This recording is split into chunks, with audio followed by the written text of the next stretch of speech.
the same intensity, exactly the same. Only the macro is easier. So you don't.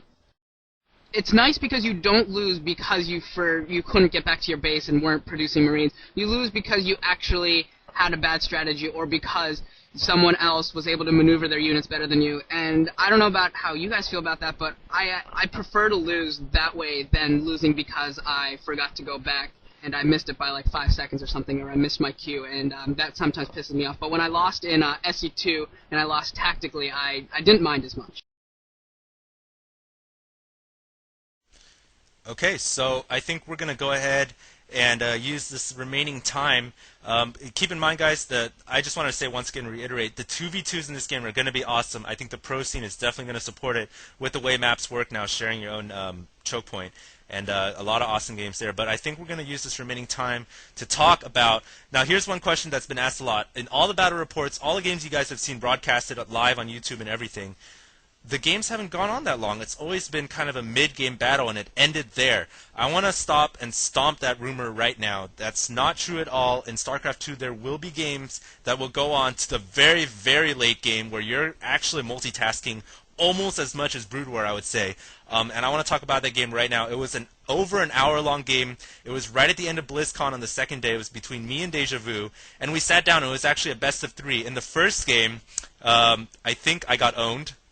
Is that right? You built those Phoenixes, which is basically the counter, the new anti-air, the new Corsairs. Not as effective against Mutalisks, but he just went around sniping all my overlords, and I got poomed to the ground. The second game, I think I destroyed him with a fast Zergling rush, and Dejavu can clarify.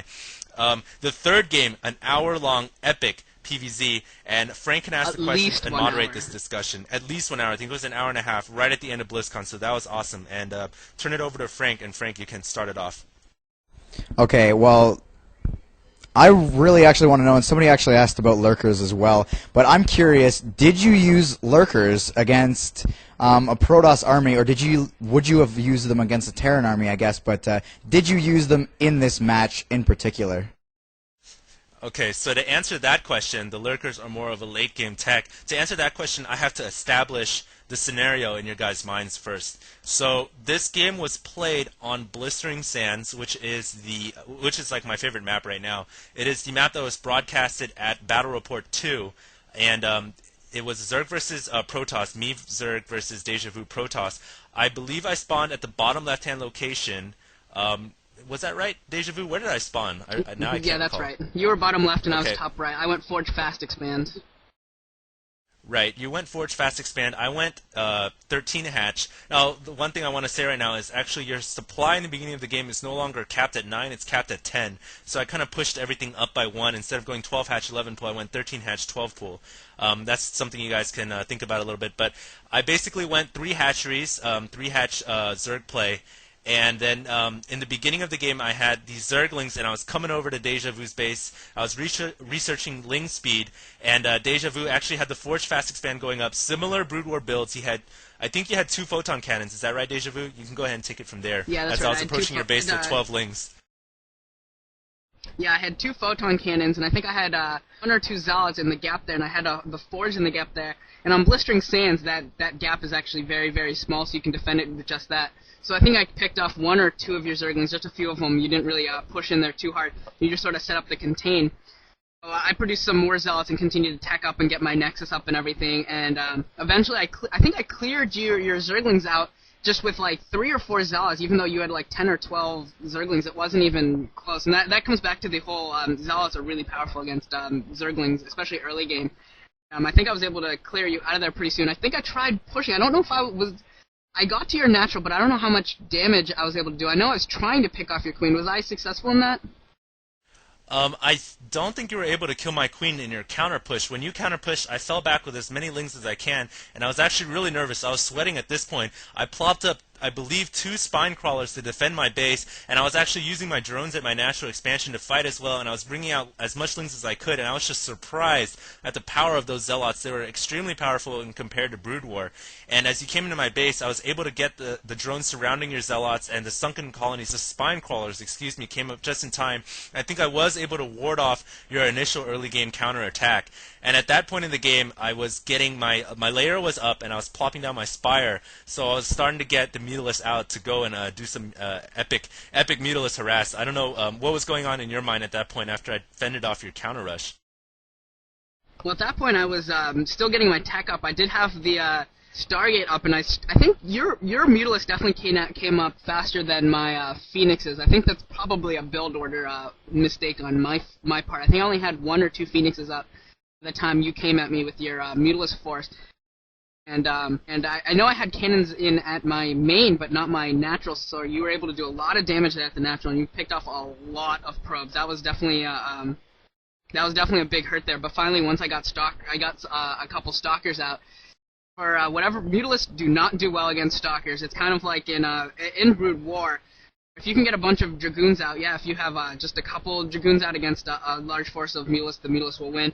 But once you get 4 or 5 Stalkers out against even 9 or 10 Mutalisks, the Stalkers are definitely going to win that battle. And with the extra aerial support from the Phoenixes, I was able to finally ward you away. But I think that took longer than I would have really wanted to. And at that time, I was trying to get to Templar tech as well. I don't know if you were able to see the Templar tech. I don't think you actually were able to pick off any Templars or anything at that point. No, I wasn't able to pick off any Templars. I actually didn't know you were going Templar tech at that time, but I did actually pick off a good number of probes at the natural. But finally, you did take out my Mutalisk Force. But in Brood War, just like Starcraft Brood War, when you're attacking with your Mutalisk, you have that opportunity to go expand, and that's exactly what I did. I went to the top left-hand corner where the gold minerals are. Now, these gold minerals provide you double intake, and it was just so crazy how much intake I was getting. And, while I was attacking with my Mutalisk, I finally got that expansion set up. So at that point in the game, I believe I was operating at 3 base Zerg, my main, my natural, and the gold 3rd expansion, and I think you were still operating at 2. So still typical 3 base Zerg versus 2 base toss, and I had done some decent damage, but you had pretty much killed off my entire Mutalisk force. And at this point, I thought, well, now's the time probably to do that tech switch into Hydras instead of going Mutalisk, because now you've got the Phoenixes in the air, and Hydras will be able to deal with that and Stalkers pretty well, I assumed. So I got the Hydra Den up. They only have 1 upgrade now, and I believe that's the speed upgrade. The range is automatically built in. And I started pumping out mass Hydras, and what happened from there on out, Dejavu? Well, at that point, I actually didn't produce that many Stalkers. I think I only had 4 or so I didn't really depend on it too much. I was still going very Zealot heavy, and I was pretty much using a Brood War build, going Zealots and High Templar against you. And it's and one of the awesome things about High Templar in SC2 is that you can recharge their energy at these obelisks.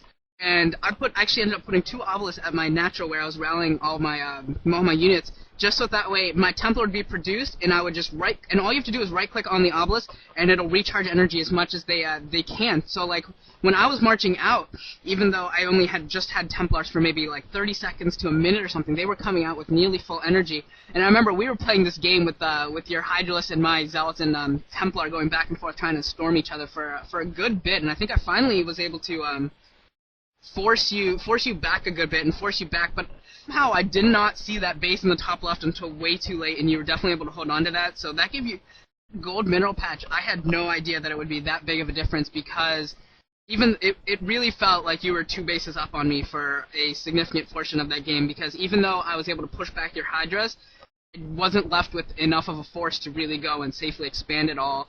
And I don't know how it felt to you, but even when I beat your forces, I was still feeling like, oh crap, I don't even know what I'm going to do next. Well, that's the power of the Zerg Swarm, baby. No, but at that point in the game when you had pushed me, you did push me back, I actually had my 4th expansion set up. And keep in mind, guys, just to give you guys a little bit of a time frame, this is about 25 minutes into the game.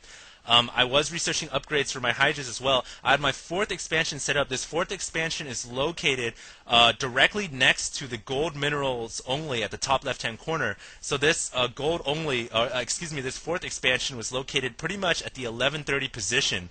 And this position had to be assaulted by Dejavu so he could get into my gold area. And I had barely set up the 4th base. I only had 2 drones mining there. And by the way, gas is still very important for Zerg players. At this point, I was getting Hive Tech ready, and I was starting to get the Ultralisk Cavern down, as well as the Greater Spire. But Dejavu was pushing in with large armies, large armies of Zealots and High Templars, and he was able to actually overrun that 4th base.